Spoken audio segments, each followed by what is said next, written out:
बिस्मिल्लाहिर्रहमानिर्रहीम। अस्सलाम वालेकुम डियर स्टूडेंट्स, कैसे हैं बेटा आप लोग। आपका मैथमेटिक्स टीचर गुलजार अहमद लेक्चर नंबर 108 के साथ हाजिर है। जी बेटा, उम्मीद है आप लोग सब खैरियत से होंगे। इससे पहले बेटा लेक्चर में हमने चैप्टर नंबर 12 को स्टार्ट किया था और उसके थ्योरम नंबर 1 को कंप्लीट कर लिया था। तो आज बेटे हम उसका थ्योरम नंबर 2 करेंगे। अब आइए देखते हैं थ्योरम नंबर 2 को किस तरह से प्रूव किया जा सकता है। ठीक है बेटे जी। इसके लिए हमारे पास है any two angles in the same segment of a circle are equal, यानी कि ये हमारे पास एक सर्कल है और उसके सेम सेगमेंट के अंदर 2 एंगल्स हैं। वो हमने प्रूव करना है कि वो दोनों एंगल इक्वल हैं। तो आइए सबसे पहले हम बेटा सर्कल ड्रा करते हैं।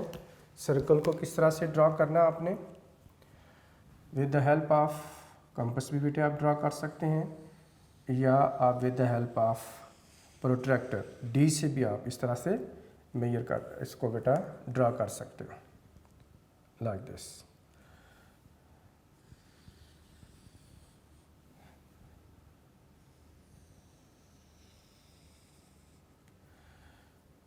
ये हमारे पास बेटा एक सर्कल बन गया और इस सर्कल का ये हमारे पास एक बेटा जी सेंटर है ओ। इसमें आपने एक कार्ड ले लेनी है और ए बी। अब देखें सेगमेंट का मतलब होता है बेटे जब आप इसको कार्ड के आर के दोनों एंड्स को आपस में ज्वाइन करते हो तो ये लाइन सेगमेंट बनती है, ये हमारे पास एक कार्ड बनती है। अब ये सेगमेंट है मेजर सेगमेंट और ये minor segment. In the same segment हमने लेना है तो आपने बेटा कोई से 2 और पॉइंट आपने ले लेने हैं और एक हमारे पास यहाँ पे होगा सी पॉइंट ले लें और ये आपने इस तरह से सिलेक्ट करना होता है कि ये सेंटर के बिल्कुल थोड़ा सा एक ऊपर जाना है, एक लेफ़्ट पे, एक उतना ही थोड़ा सा राइट पे। आपने 2 पॉइंट बेटा आपने ले लेने हैं। ठीक है। अब ये बुक में ये बेटा डॉटर लाइन ड्रा नहीं की हुई, ये ड्रा करनी नहीं है, सिर्फ समझाने के लिए। आप देखो कि ये हमारे पास एक ही सेगमेंट बनता है, इसके ऊपर एक सेगमेंट है, एक नीचे सेगमेंट है। ये इन द सेम सेगमेंट जब हम ड्रा करेंगे तो आपने इसके दोनों एंड्स को ए को भी बेटा इस तरह से सी के साथ ज्वाइन कर देना है और आपने बी को भी बेटे ज्वाइन कर देना है सी के साथ, लाइक दिस। इसी तरह से आपने ए को बेटे ज्वाइन करना है डी के साथ और इसी तरह से आपने बेटे ज्वाइन कर देना है बी को भी डी के साथ, लाइक दिस। तो इस तरह से हमारे पास ए सी बी और ए डी बी ये 2 बेटा हमारे पास सर्कम एंगल्स आ जाते हैं जो कि इन द सेम सेगमेंट है। तो ये डॉटर लाइन आपको सिर्फ ये बताने के लिए थी कि ऊपर वाला पोर्शन एक सेगमेंट है, ये नीचे वाला पोर्शन एक सेगमेंट है। ये दोनों एंगल जो एक ही सेगमेंट के अंदर बने हुए हैं। अब इसकी यहाँ पे ज़रूरत नहीं थी, आपको जस्ट आपको समझाने के लिए बेटे मैंने लिखा था। तो इस तरह से आपने एक सर्कल ड्रा कर लेना है और उस सर्कल के अंदर बेटे आपने 2 एंगल्स ड्रा कर लेने हैं जो कि एक ही सेगमेंट के अंदर आ रहे होंगे। ठीक है जी। अब हम इसका ये गिवन लिखते हैं और गिवन में हमें ये बेटा बताया गया है। सबसे पहले हम इसका लिखेंगे गिवन। ये बेटा गिवन में क्या है कि A C B and A D B 2 circum angles हैं in the same segment of a circle with centre O.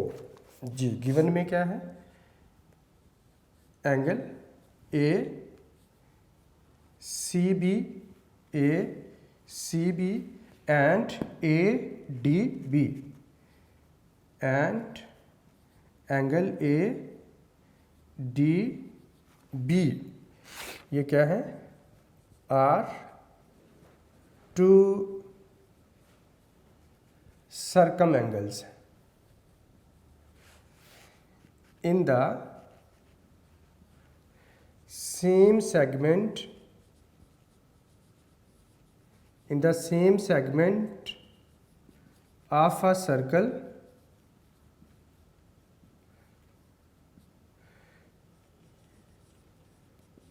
With centre O. जी बेटे, अब आइए उसके बाद जब आपने ये लिख लिया उसके बाद हम लिखते हैं टू प्रूव। जी बेटे, टू प्रूव हमारे पास क्या है? टू प्रूव है any two angles are equal. और वो एनी टू एंगल्स कौन से हमारे पास? ACB and ADB। तो इसलिए बेटे हम इसको लिखेंगे कि ये दोनों एंगल हमने प्रूव करना है कि इक्वल है। यानी हमारे पास आ जाएगा measurement angle ACB is equal to measurement angle ADB के इक्वल होगा। यानी ACB ADB जो ऊपर एंगल आपने लिखे हैं उन्हीं को आपने बेटे यहाँ पे नीचे इक्वल लिख लेना है। या फिगर से देख लें, ACB और ADB ये दोनों एंगल आपस में इक्वल हैं, ये बेटा हमने प्रूव करके दिखाना है। तो ये हमारा होगा to proof.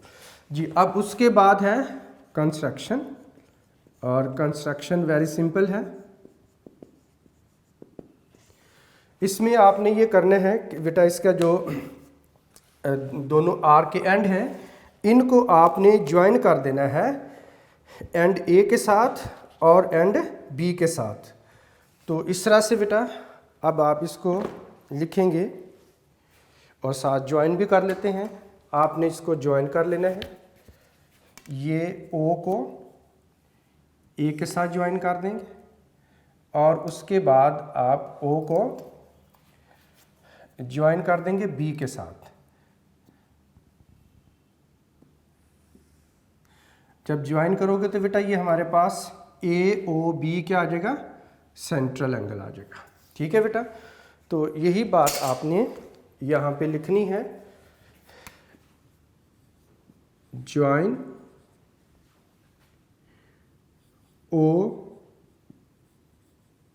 with A and O with B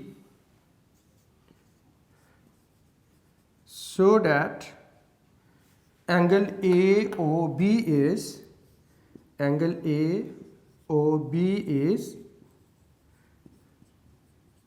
central angle. तो ये सेंट्रल एंगल होगा। तो जाहिर है बेटा जब भी किसी आर्क के दोनों एंड्स को आप सेंटर पे ज्वाइन करते हैं तो जाहिर है उस वक्त सर्कल के सेंटर पे एक एंगल बनता है। इसे हम कहते हैं angle subtended bye an arc at the centre of circle is called central angle. तो ये हमारे पास सेंट्रल एंगल बन जाता है। यही बात बेटे आपने यहाँ पे लिखनी है कि जब आपने सेंटर O को ज्वाइन कर दिया है A के साथ और B के साथ तो देन AOB जो हमारे पास है वो क्या बनेगा? एक सेंट्रल एंगल बन जाएगा। ठीक है बेटा, तो आई होप आपको गिवन टू प्रूव कंस्ट्रक्शन की और अभी तक डायग्राम जो हमने ड्रा की है इसकी बेटे आपको समझ आ चुकी होगी। ठीक है, अब आइए बढ़ते हैं जो हमारा मोस्ट इम्पॉर्टेंट पार्ट होता है डेमोन्स्ट्रेटिव थ्योरम का, वो है प्रूफ। और प्रूफ के अंदर आपको पता है बेटा स्टेटमेंट्स होती हैं और रीजंस के दो कॉलम हम बना लेते हैं। ठीक है, अब आपने बताना है कि ये जो हमारे पास ये दोनों एंगल बेटा सर्कम एंगल हैं और ये जो सेंट्रल एंगल है ये तीनों एक ही आर के ऊपर बने हुए हैं। ठीक है बेटा, तो इसके लिए हम ये लिखते हैं standing on the same arc AB। ये सेम आर्क है AB के ऊपर स्टैंड करते हुए आर्क AB, या पीछे लिख लिया आर्क तो ना लिखें, तो क्या है आर्क ऑफ अ सर्कल जी standing on the same arc AB of a circle.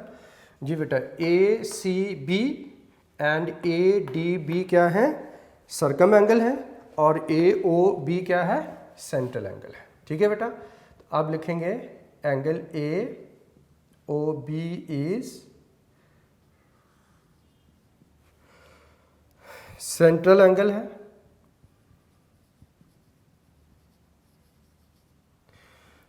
और whereas angle ACB and ADB and angle ADB are circum angle, और ये दोनों क्या है, सर्कम एंगल्स हैं जी बेटा। अब उसके बाद हम ये बेटा इस फैक्ट को बड़े अच्छे तरीके से जानते हैं। अब देखिए ए ओ बी सेंट्रल एंगल किस तरह से है, ए ओ बी सेंट्रल एंगल है, ये कंस्ट्रक्शन है। तो ये हमने खुद ही आर के दोनों एंड्स को सर्कल के सेंटर पे ज्वाइन किया था। Join O with A and O with B so that A O B is the central angle. तो ये A O B central angle, इसकी रीजन क्या होगी, कंस्ट्रक्शन होगी। ठीक है बेटा। अब उसके बाद A C B and A D B ये दोनों सर्कम एंगल हैं, और ये हमारे पास क्या होगा, गिवन में बेटा ये लिखा हुआ है कि A C B and A D B are two circum angles. तो इसकी रीजन क्या होगी, इसकी रीजन होगी गिवन। तो ये गिवन के अंदर ऐसा लिखा हुआ है। ठीक है जी बेटा। अब हमने, क्योंकि ये बेटा जो सर्कम एंगल है, दोनों सर्कम एंगल्स हैं और एक सेंट्रल एंगल है, एक ही आर्क के ऊपर बने हुए हैं। यूँ कह सकते हैं कि एक ही आर्क ने सेंट्रल एंगल और एक ही आर्क ने टू सर्कम एंगल्स बनाए हुए हैं। और हम इस बात को अच्छे तरीके से जानते हैं, थ्योरम नंबर 1 में हमने पढ़ा था, जो सेंट्रल एंगल होता है वो सर्कम एंगल के मुकाबले में क्या होता है, डबल होता है। The central angle is double of circum angle. अब यहाँ पे बेटा ए ओ बी हमारे पास है सेंट्रल एंगल, देयरफॉर ये हमारे पास आ जाएगा measurement angle A O B is equal to 2 time measurement angle A C B. पहले एक सर्कम एंगल आप लिख लें तो ए सी बी आ जाएगा, और ये हमारे पास आ जाएगा रिजल्ट नंबर 1। सिमिलरली हम इसको लिखेंगे measurement angle A O B is also double of measurement angle A D B. तो ए डी बी के मुकाबले में ये क्या होगा, डबल होगा। ठीक है बेटा। तो ये सेंट्रल एंगल दोनों ही सर्कम एंगल के मुकाबले में क्या होगा, डबल होगा। अब बुक में यहाँ पे बेटा लिखा हुआ है according to the theorem number 1। अब ज़ाहिर है आप यहाँ पे थ्योरम नंबर 1 तो नहीं लिख सकेंगे, आप इसको लिखेंगे central angle of an arc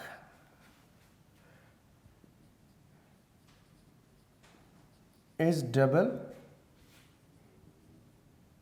of its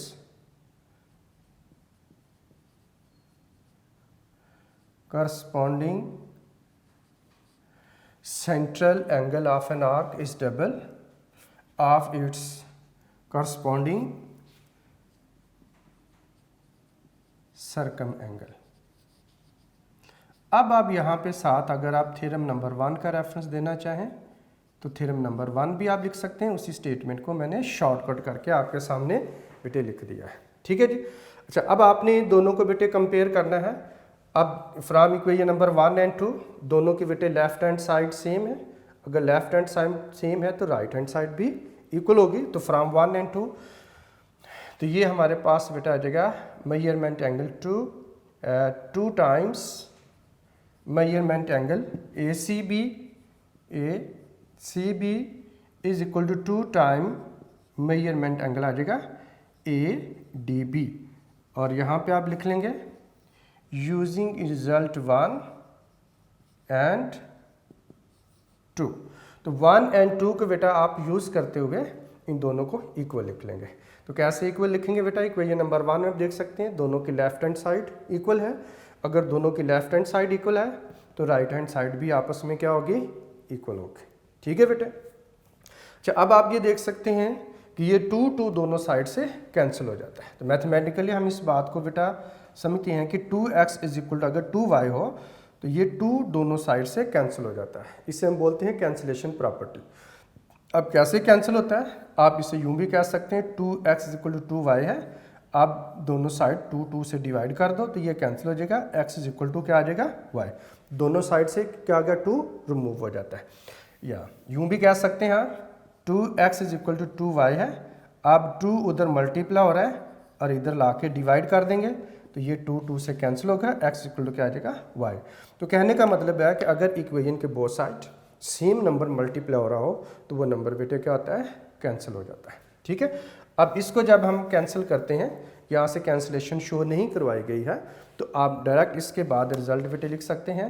ये आ जाएगा measurement angle ACB is equal to measurement angle ADB। तो ACB is equal to ADB आ जाएगा हमारे पास। और इस तरह से यही बेटा हमारा टू प्रूफ था। टू प्रूव में ACB measurement ACB is equal to measurement ADB था, और यही बेटा हमने measurement ACB is equal to measurement जो है वो ADB प्रूव कर लिया है। ठीक है बेटा, तो आई होप आपको इसकी बड़े अच्छे तरीके से समझ बेटा आ चुकी होगी। तो इस तरह से आपने इसको ये बता देना है कि ये हमारे पास देयरफॉर ये 2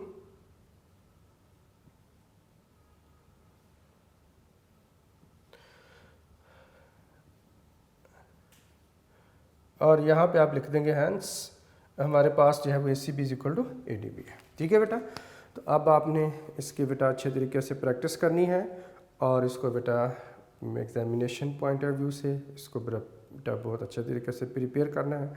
8 मार्क्स का बेटा पेपर में ये आता है। आई होप आपको ये थ्योरम नंबर जो 2 है ये भी बेटा बहुत अच्छे तरीके से समझ आ चुकी होगी। ठीक है जी बेटा। जी बेटा नेक्स्ट हमारे पास है theorem number 3 according to smart syllabus. बेटा थ्योरम नंबर 3 और 4 शामिल तो नहीं है, लेकिन बेटा कुछ इसकी बेसिक चीज़ें जो मैं जस्ट आपको स्टेटमेंट को अंडरस्टैंड करवाना है, इसको ताकि आगे आपको कभी इस तरह का मिलता जुलता कंसेप्ट है तो आपको प्रॉब्लम ना हो। जी बेटा, the angle in the semi circle is a right angle in a segment greater than semi circle is the less than the right angle. The angle in a segment less than semi circle is greater than a right angle. जी बेटा, यहाँ पे जो angle है the angle, इसका मतलब है सरकम angle. ये सरकम एंगल की बात हो रही है। ठीक है, बुक में नहीं लिखा हुआ, लेकिन ये जो द लिखा ना द एंगल, ये इसका मतलब है द सरकम एंगल। ठीक है जी, circum angle in a semi circle is the right angle. तो ये आप फिगर 1 आप इसको बेटा देख सकते हैं। ये हमारे पास एक सर्कल हमने ड्रॉ किया और AOB एक डायमीटर है जो सर्कल के सेंटर से पास कर रहा है। इस तरह से ये हमारे पास ऊपर वाला बेटा सेगमेंट और नीचे वाला सेगमेंट दोनों ही क्या है, सेमी सर्कल है। अब आप इस सेमी सर्कल के दोनों एंड्स को आप ज्वाइन कर देंगे सर्कमफ्रेंस के ऊपर, तो इस तरह से ये जो हमारे पास एंगल बनता है ये बेटे 90 डिग्री का एंगल बनता है, मीन राइट एंगल बनता है। ये यहाँ पे बताया गया है the circum angle in a semi circle is right angle, यानी एंगल जो सेमी सर्कल के अंदर बनता है वो सरकम एंगल वो राइट एंगल होता है, या यूँ कह सकते हैं angle inscribe in a semi circle जो है वो राइट एंगल होता है। ठीक है, अब कोई सा भी आप यहाँ से इस एंड को किसी भी पॉइंट के ऊपर बेटा ज्वाइन कर लें तो ये हमारे पास 90 डिग्री का ही एंगल बनेगा। अब ये देखें, क्योंकि अभी हमने थ्योरम नंबर 2 में क्या पढ़ा कि सेम सेगमेंट के अंदर जितने भी एंगल होते हैं वो सारे के सारे क्या होते हैं, इक्वल होते हैं। अब सेगमेंट तो सेम ही है और सिर्फ दोनों से जो है वो सेमी सर्कल के अंदर बने हुए हैं, इसलिए दोनों ही 90 डिग्री के होंगे। अब किसी और भी पॉइंट पर अगर आप इसको ज्वाइन करोगे दोनों एंड्स को तो ये 90 का ही बेटा एंगल बनेगा। ठीक है, उसके बाद है the angle in a segment greater than semi circle. अब ये जो हमारे पास फिगर 2 है, इसमें जो हमारे पास AB के ऊपर वाला जो पोर्शन है ये वाला, ये सेमी सर्कल से ग्रेटर बेटा पोर्शन है। अब इसके अंदर जब आप एंगल बनाते हैं तो ये एंगल जो है वो हमेशा क्या होता है, एक्यूट एंगल बेटा होता है, मीन लेस दैन 90 डिग्री होता है। तो अब यहाँ पे लिखा हुआ है segment greater than semi circle है, तो एंगल क्या होगा, less than a right angle. तो लेस दैन राइट एंगल का मतलब क्या होता है, एक्यूट एंगल बेटा होता है। मतलब जो हमारे पास सेगमेंट है ये जो है वो मेजर सेगमेंट है, लेकिन एंगल इसके अंदर एक्यूट होंगे। अब एक अगर एक्यूट है, आप इसके दोनों एंड को आप किसी भी आप बेटा पॉइंट के ऊपर आपस में ज्वाइन करके देख लें, किसी भी पॉइंट के ऊपर ज्वाइन करके देख लें अकॉर्डिंग टू थ्योरम नंबर 2, तो ये सारे के सारे मेजरमेंट में इक्वल होंगे। अब थ्योरम नंबर 3 हमें ये बताता है इक्वल तो होंगे लेकिन एक्यूट होंगे सारे। मसलन एक अगर 60 डिग्री का है तो सारे 60 डिग्री के ही होंगे, अगर एक 80 डिग्री का है तो सारे 80 डिग्री के होंगे, अगर एक 50 डिग्री का है तो सारे 50 डिग्री के ही होंगे। ठीक है बेटा, नेक्स्ट हमारे पास है the circum angle in the segment less than semi circle. अब देखें यहाँ पे फिगर नंबर 3 में ये जो ए बी है इसको सर्कल के सेंटर से ऊपर ड्रा किया गया है। अब जिस सेगमेंट का जिक्र हो रहा है वो ऊपर वाला बेटा पोर्शन है। अब ऊपर वाला पोर्शन क्या है, माइनर सेगमेंट है, और माइनर सेगमेंट के अंदर यानी ये segment less than semi circle है। अब इसके दोनों एंड को आप जब सर्कल की बाउंड्री पे ज्वाइन करोगे तो सर्कम एंगल बनेगा। ये जो सर्कम एंगल बेटा यहाँ पर बनेगा ये ग्रेटर देन 90 डिग्री होगा, यानी आप ये कह सकते हैं ऑब्ट्यूज एंगल होगा। ठीक है, अब is greater than the right angle, तो राइट एंगल से ग्रेटर होगा तो कौन से वाला एंगल बेटा बनेगा, ये ऑब्ट्यूज एंगल बनेगा। अब फर्दर ये है, अगर ये आप इस सेगमेंट के अंदर आप दोनों एंड को ज्वाइन करेंगे तो ये भी और यहाँ पर भी आप बेशक ज्वाइन करके देख लें, और ये भी 1 2 3 ये तीनों एंगल क्या होंगे, आपस में इक्वल होंगे। थ्योरम नंबर 2 में भी यही हमने पढ़ा कि सेम सेगमेंट के अंदर जो एंगल होंगे वो सेम सेगमेंट के अंदर जो एंगल होंगे वो इक्वल होंगे। और वो थ्योरम नंबर 3 हमें ये बताता है इक्वल तो होंगे लेकिन सारे ग्रेटर देन राइट एंगल होंगे, यानी 90 डिग्री से ग्रेटर होंगे। जी बेटे, नेक्स्ट हमारे पास है डिफाइन साइक्लिक क्वाड्रिलेटरल। तो साइक्लिक क्वाड्रिलेटरल या quadrilateral inscribed in a circle भी इसे बेटा बोलते हैं। तो साइक्लिक क्वाड्रिलेटरल क्या है, अ quadrilateral is called cyclic quadrilateral if a circle can pass through its 4 vertices. तो ये बेटा हमारे पास ए बी सी डी एक क्वाड्रिलेटरल है और ये सर्कल का बेटे सेंटर है, और ये क्वाड्रिलेटरल के 4 वर्टिसेस से एक बेटे सर्कल पास कर रहा है। तो जब किसी क्वाड्रिलेटरल के 4 वर्टिसेस से सर्कल पास कर रहा होता है तो उसे हम कहते हैं quadrilateral inscribed in a circle, या दूसरा इसे हम कहते हैं साइक्लिक क्वाड्रिलेटरल। ठीक है बेटा, ये डेफिनेशन बोर्ड के पेपर में आ चुकी हुई है, इसलिए आपको इसका बेटा पता होना चाहिए। और in the figure quadrilateral A B C D is a cyclic quadrilateral. तो ये बेटा जी अब डेफिनेशन है आपके सामने, a quadrilateral is called cyclic quadrilateral if a circle can pass through its 4 vertices. साथ आप डायग्राम बना देंगे, डायग्राम बनाने के बाद आप नीचे लिखेंगे in the figure quadrilateral A B C D is a cyclic quadrilateral. तो ये हमारे पास है साइक्लिक बेटे क्वाड्रिलेटरल कहलाती है। और थीम नंबर 4 के अंदर हमें ये बताया गया है कि ये साइक्लिक क्वाड्रिलेटरल जो होती है या quadrilateral inscribed in a circle, इसके ऑपोजिट एंगल्स का सम जो होता है वो 2 राइट एंगल होता है। तो ऑपोजिट एंगल का सम मतलब यहाँ पर मेजरमेंट एंगल ए है और plus measurement angle C is equal to 2 right angle है, और 2 राइट एंगल का मतलब होता है 180 डिग्री। ठीक है बेटा, इसी तरह से मेजरमेंट एंगल बी है और प्लस हमारे पास मेजरमेंट एंगल बेटे डी है, दोनों का सम लेंगे तो ये भी 2 राइट एंगल के इक्वल है, और 2 राइट एंगल का मतलब है 180 डिग्री। तो इसका मतलब ये हुआ कि किसी भी आप सर्कल के अंदर जब आप एक क्वाड्रिलेटरल इंस्क्राइब करते हैं तो उसके जो ऑपोजिट एंगल होते हैं उनका सम कितना होता है 180 डिग्री या 2 राइट एंगल के इक्वल होता है। ठीक है बेटा, तो ये अब आपने अगर साइक्लिक क्वाड्रिलेटरल की डेफिनेशन आती है तो ये लिखेंगे, और आगे मैंने कॉन्सेप्ट के लिए आपको बता दिया कि इसके ऑपोजिट एंगल का जो सम होता है वो 180 डिग्री होता है या 2 राइट एंगल के इक्वल होता है। ये थ्योरम नंबर 4 की स्टेटमेंट का बेटे कॉन्सेप्ट बनता है। तो आई होप आपको बेटा इसकी समझ आ चुकी होगी। अब जितने भी चैप्टर नंबर 12 के अंदर बेसिक कॉन्सेप्ट थे, जो की पॉइंट्स थे, वो बेटा आपको बता दिए गए हैं। जी बेटे, आज हमने यूनिट नंबर 12 का थ्योरम नंबर 2 भी कंप्लीट कर लिया है, और उसके बाद कुछ बेटा मैंने थ्योरम नंबर 3 की स्टेटमेंट को आपको उसके मीनिंग उसको थोड़ा एक्सप्लेन किया है। उसके बाद बेटे हमने थ्योरम नंबर 4 को भी उसके जो स्टेटमेंट को समझा है कि उसमें बताया क्या गया है, और दूसरा साइक्लिक क्वाड्रिलेटरल की डेफिनेशन बेटा हमने पढ़ी है। तो इस तरह से चैप्टर नंबर बेटा 12 में अकॉर्डिंग टू स्मार्ट सिलेबस जो हमें चीज़ें दी गई थी, जो कंटेंट दिया गया था, वो बेटा हमने कंप्लीट कर लिया है। आई होप आपको समझ आ चुकी होगी, अच्छे तरीके से प्रैक्टिस कीजिएगा। आज के लिए इतना ही है, मिलते हैं बेटा नेक्स्ट लेक्चर में। तब तक के लिए मुझे इजाज़त दीजिए, अपना बहुत सारा ख्याल रखिएगा। टेक केयर, अल्लाह हाफिज़।